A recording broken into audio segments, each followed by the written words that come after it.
O ex-governador e ex-senador pelo Paraná, Roberto Requião, tem externado sua indignação com a proposta de tornar oficial a remuneração da sobra de caixa dos bancos, prevista no projeto de lei 3.877, de autoria do senador petista Rogério Carvalho, que já tem relatório favorável da senadora Cátia Abreu, do PP de Tocantins. Para Requião, a iniciativa mostra que até políticos de esquerda continuam pretendendo turbinar um caminhão que já é extremamente poluente, já que mantém a economia brasileira à mercê da servidão financeira. Nessa entrevista ao EPET TV, Requião voltou a defender a União Nacional em torno de propostas progressistas, mas frisou que não será fazendo concessões ao neoliberalismo que atenderemos às demandas do povo trabalhador e da sociedade em geral.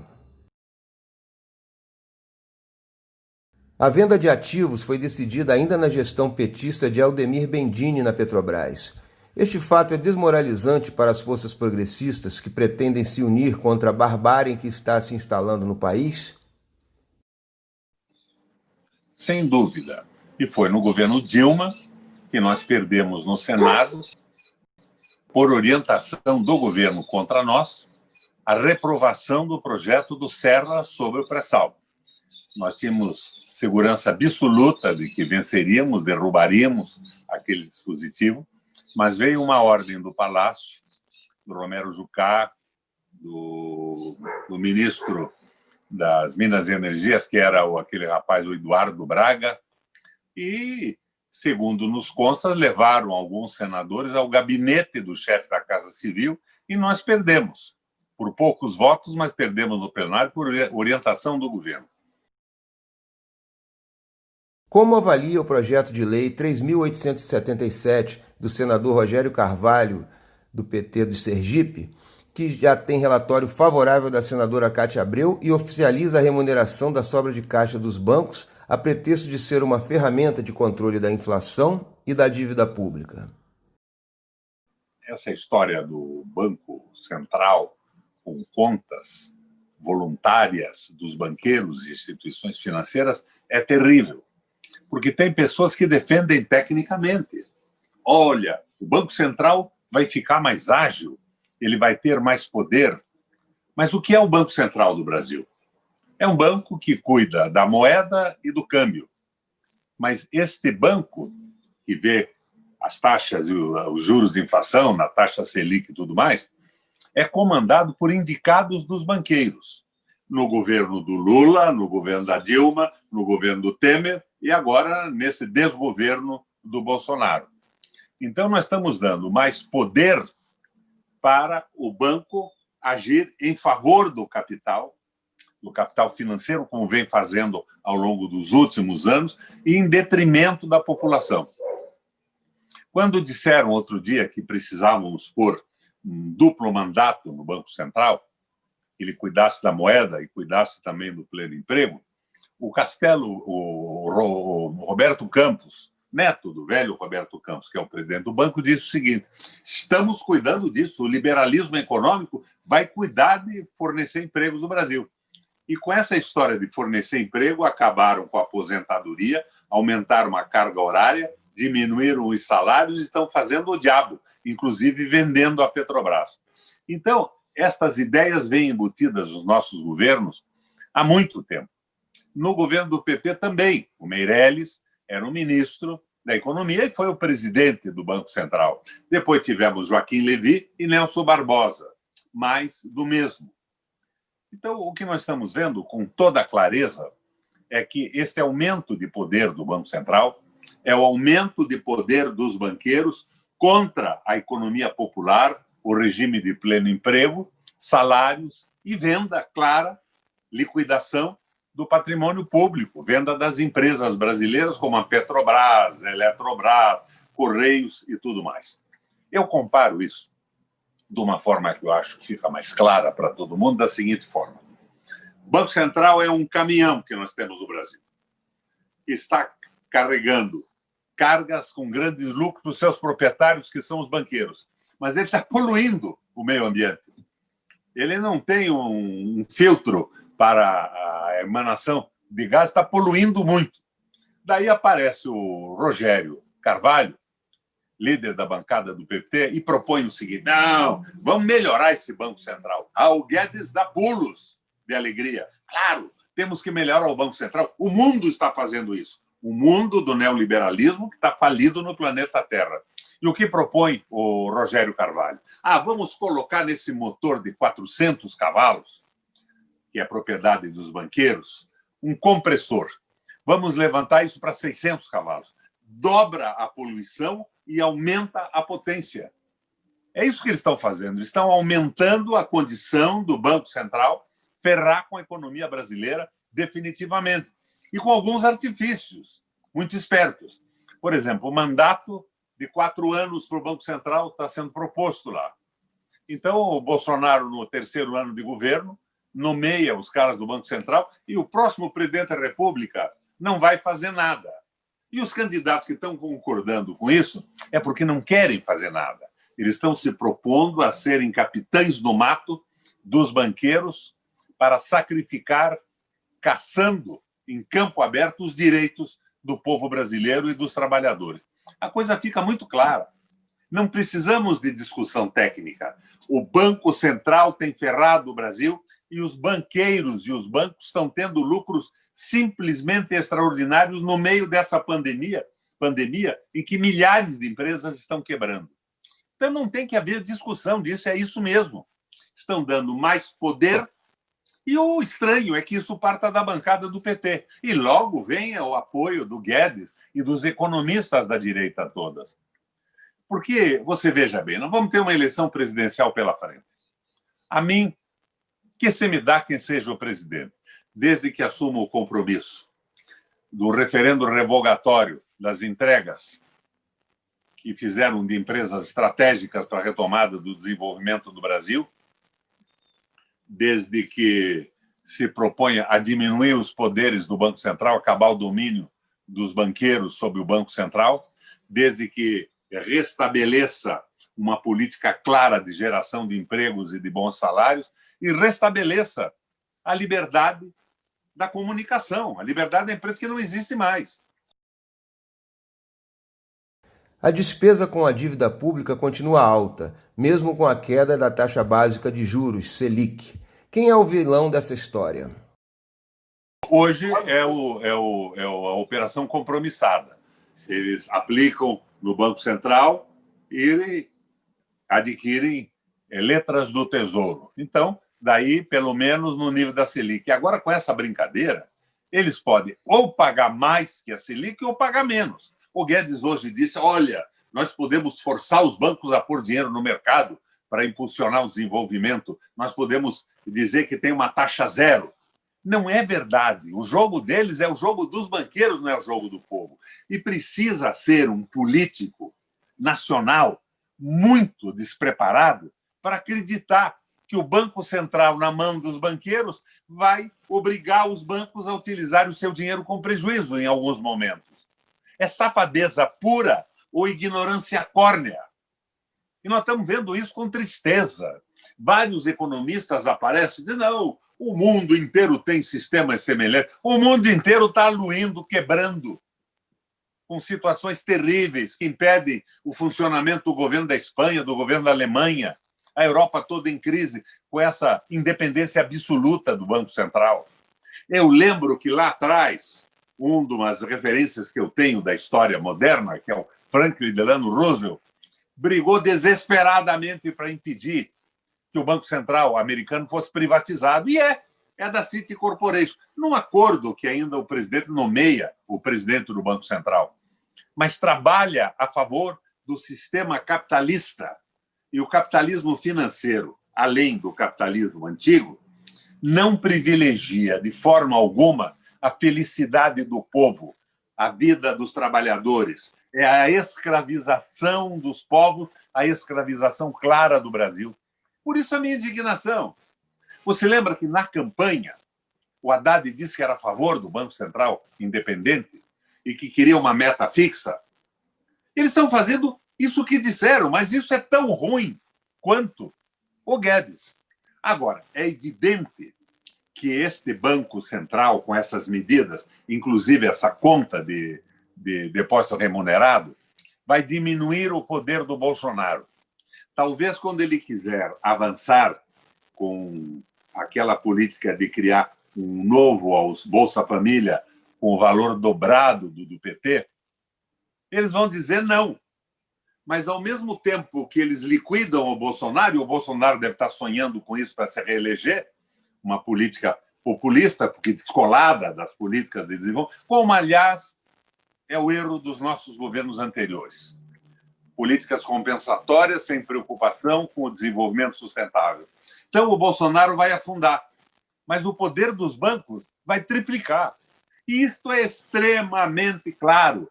E os economistas, alguns de má fé, porque não são economistas, são operadores do capital financeiro, e outros porque aprenderam na USP a economia clássica e são numa espécie de devotos de um projeto econômico e ficam dentro da caixinha do Banco Central. Então, vamos dar mais poder ao Banco Central. Mais poder ao Banco Central significa menos poder para o Estado brasileiro. Hoje, para o Bolsonaro, amanhã, para qualquer tipo de governo, é o domínio definitivo do capital financeiro. É o Acordo de Washington. É a política geopolítica norte-americana. E isso é terrível. Eu vejo agora, não, mas o Ciro é contra. Bacana, o Ciro é contra, mas de repente o Mauro Benevides, que é o formulador da sua política econômica, não é? Não é esse Mauro Benevides? Apoia o projeto e nenhum parlamentar do PDT grita e se manifesta para barrar isso no Senado. Então, o que nós vemos? Todos eles, com o silêncio dos presidenciáveis, embora o Ciro tenha se pronunciado já claramente contra essa independência do Banco Central na mão dos banqueiros, estão fazendo o jogo e se propondo a serem, com políticas compensatórias, capitães do mato para amainar, para segurar a indignação popular contra a miséria em que o Brasil está entrando de cabeça na mão desses desvairados neoliberais. Liberalismo econômico ultrapassado, tolo, que já está destruindo o país e que não pode mais sobreviver no planeta Terra. Eu quero me formar aqui ao lado da opinião do Papa Francisco. Capital é bom quando monta uma fábrica, paga salários, eleva a tecnologia, garante aos trabalhadores acesso à saúde, à educação, mas o capital não pode governar o mundo. É bíblico. Não se pode servir a Deus e a Mamon. E Mamon, na Bíblia, é uma palavra em hebraico, que não é nem outro Deus, nem outro diabo. Significa dinheiro. Não se pode servir a Deus e ao dinheiro, não se pode servir ao Banco Central e ao país de um povo à procura da felicidade e de um regime econômico decente que garanta a fraternidade na convivência de todos nós. Como recebeu a notícia da reaproximação entre Lula e Ciro Gomes? Pode ser uma esperança para o campo progressista? Que se me dá, como eu tenho insistido, quem seja o presidente da República, desde que seja o homem do referendo revogatório, da criação de emprego, da recolocação do Brasil no concerto das nações como uma posição soberana, que libere a imprensa e que possibilite, então, num espaço democrático, os partidos fazerem as suas propostas. Agora, como está, é impossível que eu contenha a minha indignação. Após a crise financeira de 2008, ficou evidente que a China tomou o caminho totalmente oposto ao escolhido pelo Ocidente, obtendo melhores resultados.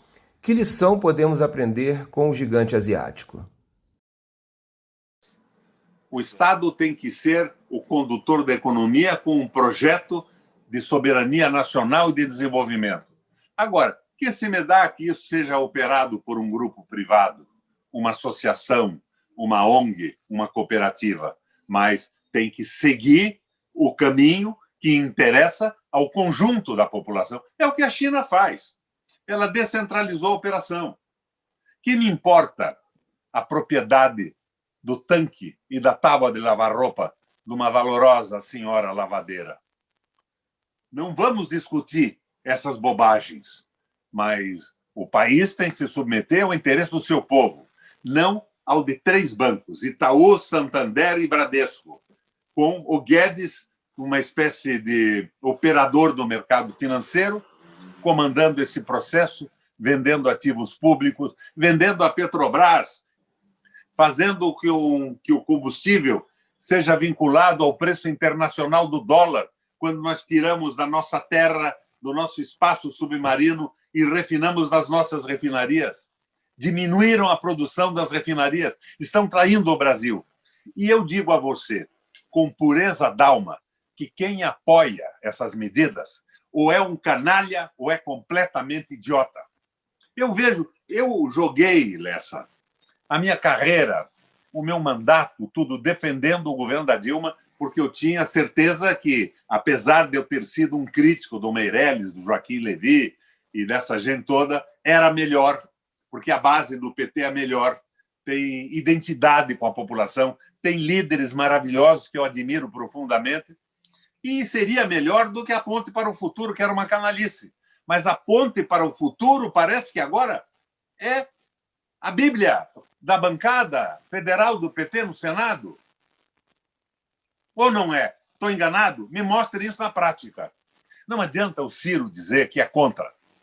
Fazer 2 ou 3 blogs, aí, lives, e dizer que é contra. É claro, ele colocou com clareza, a análise dele foi perfeita.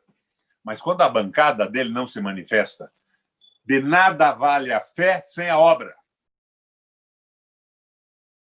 Como formar uma frente efetivamente ampla, nacionalista e democrática para derrotar o neoliberalismo se nossos principais líderes não são firmes em relação a esta questão tão importante? É uma frente de capitães do mato. Lembra o primeiro governo do Lula? Houve um acordo de governabilidade. Fernando Henrique tinha privatizado 63 empresas. Eu não sou fanático. E o meu credo também não é um credo equivocado. Muitas empresas nem precisavam ter existido, mas privatizar a Vale do Rio Doce e o acordo de sustentabilidade do governo passou por não questionar nada. Depois impediram a investigação do escândalo do Banestado e de outros bancos, a CC5, evitando que o Brasil recebesse o nome dos ladrões destinatários, fundamentalmente os ladrões que ganharam com as privatizações do Fernando Henrique e mandaram dinheiro para paraísos fiscais, para depois, através dos paraísos, investirem no Brasil, com o Banco Central comandado por seus interesses dos banqueiros. Outra vez? Não. Agora, eu não vou negar nunca o valor que eu vejo no Lula, na sua carreira, nas suas posições e tudo mais. E vejo que o Lula, depois da cadeia, tem outra cabeça. O Brasil tem feito críticas contraproducentes à China, que já provocaram desagradáveis incidentes diplomáticos. Nossa política externa não deveria ser mais pragmática e aproveitar para tirar vantagem do antagonismo Estados Unidos e China? O Jimmy Carter mandou uma carta para esse presidente que é primo do Pato Donald, né, o Donald Trump. E ele diz o seguinte: os Estados Unidos, nas últimas décadas, gastou qualquer coisa como 300 trilhões de dólares nas Forças Armadas. Esqueceu internamente a política de saúde, de ascensão social, de educação dos Estados Unidos. Por isso ele tem medo da China, que a China se aproveitou dos investimentos americanos que procuravam salários mais baixos, que não encontravam nos Estados Unidos, que havia um processo civilizatório mais avançado. O trabalhador chinês não tinha direito algum, não tinha sequer sindicato, mas, de repente, ficou encantado por arranjar um emprego fixo numa empresa americana. Ele garantia o seu almoço e o jantar da sua família. Então, eles entraram nisso, mas foram se apropriando da tecnologia empregada, não como o Brasil, que não fez nada, distribuiu dinheiro em políticas compensatórias positivas, mas não se incomodou com o desenvolvimento. A China não derrubou um presidente de um país qualquer no mundo. Os Estados Unidos levaram a guerra a 50 países para conseguir o controle da energia, dos minérios específicos necessários ao desenvolvimento moderno. E hoje tem medo da China, porque a China está crescendo economicamente de uma forma fantástica. A China criou trens-bala, a China informatizou e robotizou a sua produção industrial, A China modificou a produção agrícola. Ela acabou com a agricultura familiar, trouxe o pessoal para a cidade e ampliou a produção, porque ela precisa comer, tem 1,5 bilhão de habitantes. Então, a China hoje disputa com os Estados Unidos sem ter invadido um país, derrubado um presidente, e disputa com vantagem. Nós precisamos de um projeto de desenvolvimento do Brasil, que dê uma olhada na nova política alemã. Como é que a Alemanha, em 30, saiu do desastre que estava depois da última guerra e do Tratado de Versalhes. Tem que dar uma olhada como Franklin Roosevelt tirou os Estados Unidos da crise, junto com o Keynes, e, de certa forma, se inspirando em ideias do Horace Greeley e Hjalmar Schacht, que foi o ministro da Alemanha. Como que a China saiu desse buraco, como o Japão saiu desse buraco. E vamos ver o que nos serve. Agora, nós precisamos de um projeto aristotelicamente meio e eficiente. Quais seriam as bases desse projeto e como torná-lo sustentável politicamente? Nós não podemos ter um projeto temerário, de covardia, que propõe uma aliança ampla com a direita.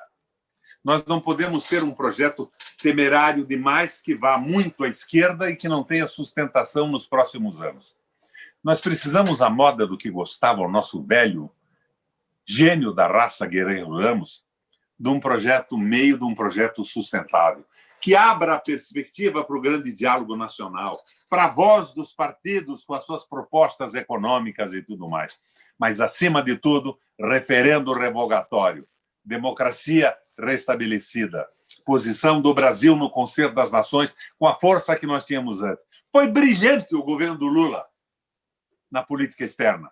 E esse cara que está aí é uma verdadeira besta emplumada, é um imbecil completo. E generais do nosso exército apoiam isso. Estão pensando no quê? Em dobrar o salário com empreguinhos públicos? Perderam aquela posição que o Geisel teve no passado. Combatia esse Geisel desesperadamente. Hoje eu olho para trás. O Geisel apoiava a Petrobras, apoiava a Vale do Rio Doce, criou a Escola de Engenharia do Exército. Autoritário, fascistão, mas no peito batia um coração brasileiro. Esses caras não têm mais identidade com o país. Eles estão num mundo globalizado. O sonho desses generais é assumirem um cargo de garçom ou de copeiro num quartel dos Estados Unidos. Não é possível que seja mais do que isso. Agora, nós temos que mudar isso com calma, com tranquilidade, mas me assusta quando o PT propõe este caminhão turbinado para poluir ainda mais a economia brasileira, na mão dos banqueiros. E não me venham com filigranas técnicas. As políticas anticíclicas adotadas nos anos 1930 estão sendo vendidas hoje como novidade, já que a maioria dos políticos demonstra um fraco conhecimento de economia. Como garantir que as estratégias progressistas não se descuidem em garantir a soberania nacional sobre as ferramentas de inclusão, geração de emprego e desenvolvimento? Nós dois estamos trabalhando para isso. A ferramenta que nós temos hoje é a internet. E eu aqui me emociono, me empolgo, mas eu não tenho a pretensão de dizer a você que eu estou certo e todo mundo está errado. Estou jogando uma opinião para a discussão do país, com sinceridade, com pureza de alma, com a experiência de uma vida inteira dedicada às mudanças e à defesa dos trabalhadores no Brasil. Como eu disse a você, a favor das classes populares desligadas das decisões do capital financeiro. Eu sou geneticamente parte dessa esquerda. O meu bisavô fundou o primeiro Partido Socialista do Brasil. O meu trisavô era o lugar-tenente do Frei Caneca na Revolução Federalista. O meu avô montou a primeira greve de ferroviários aqui no Paraná. E o meu pai era um médico que segunda, terça e quarta-feira trabalhava de graça para o pessoal da periferia. Só cobrava quinta e sexta. Você pode imaginar que os ricos vinham na segunda, terça e quarta-feira no consultório dele. Mas ele achava que a sua medicina era uma missão a ser cumprida. Então, eu não tenho por que me perder como os políticos. Eu estou sem mandato. E daí? Eu continuo militando do mesmo jeito. O mandato não vai me colocar peias. E eu vejo que a tentativa da eleição dessa gente toda faz com que eles bajulem o Banco Central, os financistas, os grupos econômicos, e queiram o apoio financeiro, acesso à grande mídia, e perdem a pureza das reivindicações. Perdem a representatividade legítima do que precisa o Brasil. Eu espero que não seja assim, que isto mude. Mas quero uma aliança política com o que for mais viável deles todos, mas com uma proposta clara. Senão eu vou ser oposição, como foi oposição ao Meirelles, ao Joaquim Levy no Senado Federal. E depois joguei a minha carreira política na defesa da Dilma, porque a ponte para o futuro era a canalice definitiva, a burrice endógena, estrutural. O senhor é filiado ao MDB do Paraná. Avalia que a direção nacional do partido tem condições de dar uma guinada para o campo progressista? Eu fundei o PMDB no Paraná. Sou filiado número 1 do partido aqui. Mas estou completamente isolado. Agora, o que você acha que eu posso dizer do PT quando a sua liderança no Senado faz essa proposta para reforçar o Banco Central contra os interesses do povo brasileiro? Querem turbinar o caminhão poluente. E defendem isso. Mas isto é a política de continuidade da entrega do pré-sal, do apoio ao projeto do Serra. E outro dia me disseram, não, mas você veja, mesmo no governo da Dilma, que se defendeu tanto, já tinham cogitado essa conta remunerada no Banco Central. Mas iam cogitar o quê? Com o Meirelles, com o Joaquim Levy, com o Nelson Barbosa? É a mesma coisa. Embora o governo como um todo, como uma ideia, não seja a mesma coisa. O Lula foi uma modificação fantástica na política brasileira. Eu votei todas as vezes que ele foi candidato, independente do meu partido. Mas que aprendamos com isso e demos um passo à frente agora. Para recuar, não. Ciro Gomes, apesar de seu temperamento muitas vezes impulsivo, demonstra ter um bom conhecimento da teoria econômica. Acredita que ele possa ser importante na elaboração de um projeto de desenvolvimento? O Ciro tem algumas ideias muito boas. Expõe, mas suportado no que aliança com o DEM, conversa com o Roque, que me disseram que ele e o Haddad... O Haddad foi um puta ministro da educação, mas a cabeça econômica dele foi forjada na USP. Ele trabalha com o Márcio Lisboa, que foi um dos redatores da Ponte para o Futuro.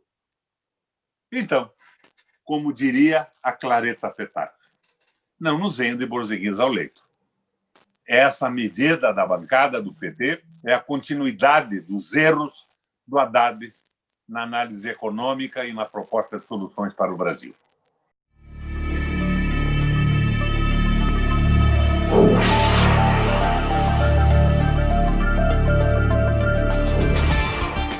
Mas essa história de Banco Central independente e conta remunerada me causam abjeção.